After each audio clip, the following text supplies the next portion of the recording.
ಪ್ರಾದೇಶಿಕ ಪಕ್ಷ ಜೆಡಿಎಸ್ ಸೇರ್ಕೊಂಡು ತನ್ನ ಅಸ್ತಿತ್ವವನ್ನು ಹಂತ ಹಂತವಾಗಿ ಕಳ್ಕೊಳ್ತಾ ಇದೆ.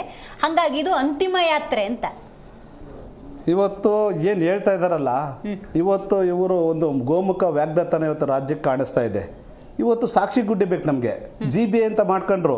ಇವತ್ತು ಏನು ಒಂದು 5 ವಿಭಾಗಗಳಾಗಿ ಮಾಡಿದ್ರಲ್ಲ, ಬೆಂಗಳೂರಿನ ಒಡೆದು ಕೆಂಪೇಗೌಡ ಕಟ್ಟಿದ ನಾಡಿನ 5 ವಿಭಾಗಗಳು ಮಾಡಿದಾರಲ್ಲ. ಇವತ್ತು GBAಗೆ ಸಾಕ್ಷಿ ಗುಡ್ಡೆ ಕೇಳ್ತಾ ಇದ್ದಾರೆ ಜನ, ಬೆಂಗಳೂರು ಜನ ಸಾಕ್ಷಿ ಗುಡ್ಡೆ ಕೇಳ್ತಾ ಇದ್ದಾರೆ. ಏನಂತ 7,000 ಕೋಟಿ ನೀವು GBAಗೆ ಅಂತ ಹಾಕೊಂಡ್ರಿ, ಅನುದಾನ ಮಾಡ್ಕೊಂಡ್ರಿ. ಸಿದ್ದರಾಮಯ್ಯ ಗೌರ್ಮೆಂಟ್ ಕ್ಯಾಬಿನೆಟ್ ಅಲ್ಲಿ 2024ರಲ್ಲಿ 7,000 ಕೋಟಿ ಅನುದಾನ ಎಲ್ಲೋಯ್ತು, ನಿಮ್ಮ ಸಾಕ್ಷಿ ಗುಡ್ಡೆಗಳೇನು ಇವತ್ತು ಅಂತ GBA ಅಧ್ಯಕ್ಷ ಆಗಿದ್ದಂತ ಇನ್ಚಾರ್ಜ್ ಇದ್ದಂತ DK ಶಿವಕುಮಾರ್ನ ಕೇಳ್ತಾ ಇದ್ದಾರೆ. ಒಂದು GBA ಇವತ್ತು ಕೆಂಪೇಗೌಡ ಬಡಾವಣೆ ಕಂಪ್ಲೀಟ್ ಆಗಲಿಲ್ಲ, ಅರ್ಕಾವತಿ ಬಡಾವಣೆ ಕಂಪ್ಲೀಟ್ ಆಗಲಿಲ್ಲ.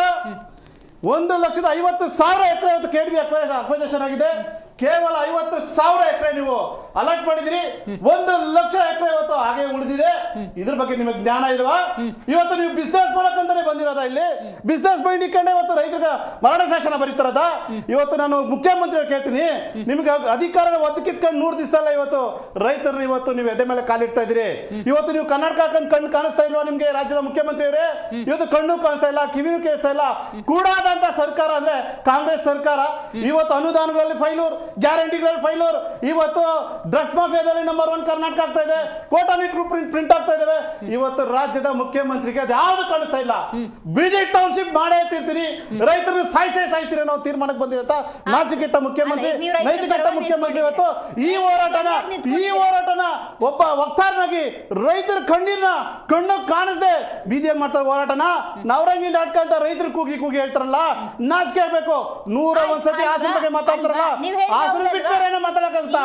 ಪಾದಯಾತ್ರೆನ ಮೊಟಕುಗೊಳಿಸಿದೀರಾ, ಕಂಟಿನ್ಯೂ ಮಾಡ್ತೀರಾ? ಕಂಟಿನ್ಯೂಷನ್ ಮಾಡ್ತೀವಿ, ಯಾವುದೇ ಕಾರಣಕ್ಕೆ ಮೊಟಕಕ್ಕೋಸಲ್ಲ. ಇವತ್ತು ನಮ್ಮ ಪ್ರಶ್ನೆ ಇದೆ, ಒಳ್ಳೆ ವಿಚಾರ ನೀವು ಹೇಳ್ತಾ ಇದ್ದೀರಿ. ಇವತ್ತು ಏನು ಒಂದು CJP ಪಕ್ಷ ಇವತ್ತು ಪ್ರಧಾನಮಂತ್ರಿ ಮನೆ ಮುಂದೆ ಹೋರಾಟ ಮಾಡಕ್ಕೆ ಅವಕಾಶ ಮಾಡಿಕೊಟ್ಟಂತ ಕಾಂಗ್ರೆಸ್, ರಾಹುಲ್ ಗಾಂಧಿ ಎಲ್ಲಿ ಮಾಡಿದ್ರು? ಪ್ರಧಾನಮಂತ್ರಿ ಮನೆ ಮುಂದೆ ಹೋಗಿ ಪ್ರೊಟೆಸ್ಟ್ ಮಾಡಿದ್ರು.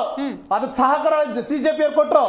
ಇವತ್ತು ನಾವು ಕಾನೂನುಬದ್ಧವಾಗಿ ನ್ಯಾಯಯುತವಾದ ಹೋರಾಟಕ್ಕೆ ಇವರು ಹತ್ತಿ ಕಿಡಿತಂದ್ರೆ ಈ ಸರ್ಕಾರದ ನೈತಿಕತೆ ಗೊತ್ತಾಗ್ತದೆ. ಈ ಗೋಮುಖರ ಸರ್ಕಾರ ಇದು ಕೊನೆಯ ಒಂದು ಅವಕಾಶ ಕಾಂಗ್ರೆಸ್ ಪಕ್ಷಕ್ಕೆ ನಿರ್ನಾಮ ಕರ್ನಾಟಕದಿಂದ ಇವತ್ತು ರೈತರು ಗಂಟಾಗೋಸ್ಕರ ಹೇಳ್ತಾ ಇದ್ದಾರೆ. ಕಂಟಿನ್ಯೂ ಮಾಡ್ತೀರಾ? ಹಂಗಾದ್ರೆ ಕಂಟಿನ್ಯೂ ಮಾಡೇ ಮಾಡ್ತೀವಿ. ಈ ಹೋರಾಟ ಯಾವುದೇ ಕಾರಣಕ್ಕೆ ನಿಲ್ಲಲ್ಲ. ರೈತರ ಪರವಾಗಿದ್ವಿ. ಇವತ್ತು ಸನ್ಮಾನ್ಯ ದೇವೇಗೌಡರು ಇವತ್ತಿನ ಪಾದಯಾತ್ರೆ ಮುಕ್ತಾಯ 6 ಗಂಟೆ ನಿಲ್ಲಿಸಬೇಕಲ್ಲ, 6 ಗಂಟೆಗೆ ಆ ಒಂದು ವಿಚಾರ ತಿಳಿಸಿದ್ವಿ. ಸನ್ಮಾನ್ಯ ದೇವೇಗೌಡರು ಹೇಳಿದ್ದಾರೆ, ಈ ಒಂದು ಬಿಡದಿ ಟೌನ್ಶಿಪ್ ಕೈ ಬಿಡೋದು ಜೈಲಿಗೆ ಹೋಗೋಕ್ಕೂ ಸರಿ ಸಿದ್ಧವಾಗಿದ್ದೀವಿ ನಾವು, ರೈತರ ಪರವಾಗಿದ್ದೀವಿ ನಾವು, ಯಾವುದೇ ಕಾರಣಕ್ಕೂ ಟೌನ್ಶಿಪ್ ಮಾಡಕ್ ಬಿಡ ಅಂತ ಸನ್ಮಾನ್ಯ ದೇವೇಗೌಡರು ಕೂಡ ಹೇಳಿದ್ದಾರೆ ಆಲ್ರೆಡಿ. ನೈತಿಕತೆ ಇವತ್ತು ರಾಜ್ಯದ ಮುಖ್ಯಮಂತ್ರಿ ಸತ್ಯಶೋಧನೆ ಕಮಿಟಿಯಲ್ಲಿದ್ದಂತ DK ಶಿವಕುಮಾರ್ ಅವರು ಇವತ್ತಿನ ಕೂಡಲೇ ಕೈ ಬಿಡಬೇಕು, ರೈತರ ಜನ ಉಳಿಸ್ಬೇಕು, ರೈತರನ್ನ ಉಳಿಸ್ಬೇಕಂತ ಕೇಳ್ತಾರೆ. ಜಾತಿ ಬೇರೆ ಪ್ರಸ್ತಾಪ ಮಾಡಿರೋದ್ರಿಂದಾಗಿ ದೇವೇಗೌಡರ